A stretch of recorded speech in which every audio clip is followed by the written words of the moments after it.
Friends, మన రెండు తెలుగు రాష్ట్రాల్లోనూ కూడా ఇప్పటికే వర్షాలైతే కురుస్తూ ఉన్నాయి. ఇప్పటికే కురిసిన వర్షాలకు ముఖ్యంగా రైతులైతే తీవ్ర ఇబ్బందులు అయితే ఎదుర్కొన్నారు. ఈ నేపథ్యంలో మరొకసారి రాష్ట్ర వ్యాప్తంగా ఉన్నటువంటి రైతులు జాగ్రత్తగా ఉండాలని, మరొక 2 రోజుల పాటు కూడా వర్షాలు కురిసే అవకాశం ఉందని వాతావరణ శాఖ అయితే ప్రకటించింది.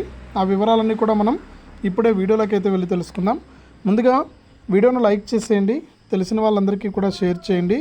చాలామంది మన ఛానల్ను సబ్స్క్రైబ్ చేసుకోకుండా చూస్తున్నారు, కానీ దయచేసి ప్రతి ఒక్కరు కూడా సబ్స్క్రైబ్ చేసుకోండి. ఇంకా ఎవరైనా సరే సబ్స్క్రైబ్ చేసుకునే వాళ్ళంటే సబ్స్క్రైబ్ చేసుకుని పక్కనే వచ్చే గంట పైన నొక్కి మళ్ళీ వచ్చి అలానే గంట పైన నొక్కండి. వీడియోను లైక్ చేయడం మాత్రం మర్చిపోవద్దు. ఇక వివరాల్లోకి వెళ్తే, మన తెలంగాణ రాష్ట్ర వ్యాప్తంగా వర్షాలు అయితే బీభత్సం సృష్టించాయి. గతంలో కురిసినటువంటి వర్షాలకు, అలాగే ఇప్పుడు తాజాగా కురిసినటువంటి వర్షాలకు మనకు పెద్ద ఎత్తున అయితే రైతులైతే నష్టపోవడం జరిగింది.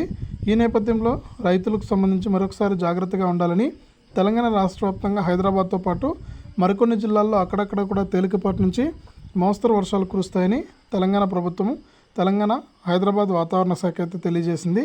కాబట్టి రాష్ట్ర వ్యాప్తంగా ఎవరైతే మనకు రైతులు కానీ ప్రజలు కానీ ఉన్నారో, మనకు పొలాల దగ్గర పని చేసుకునేవారు, వారందరూ కూడా జాగ్రత్తగా ఉండాలని. ఈదురుగాలులు 30 నుంచి 40 కిలోమీటర్ల వేగంతో ఈదురుగాలులు కూడా వీసే అవకాశం ఉందని, కాబట్టి అందరూ కూడా జాగ్రత్తగా ఉండాలని వాతావరణ శాఖ అయితే ప్రకటించింది. ఇది తెలంగాణకు సంబంధించినటువంటి వాతావరణ సమాచారం. ఏపీ విషయానికి వస్తే, ఏపీలో మనకు ఇప్పటికే మొన్నటి వరకు చూసుకుంటే గుంటూరు, కృష్ణా జిల్లాలో అయితే మనకు అక్కడక్కడ కూడా వర్షాలు అయితే కురవడం జరిగింది. ఉత్తర కోస్తాలో అయితే మనకు వర్షాలు అయితే పడుతూనే ఉన్నాయి.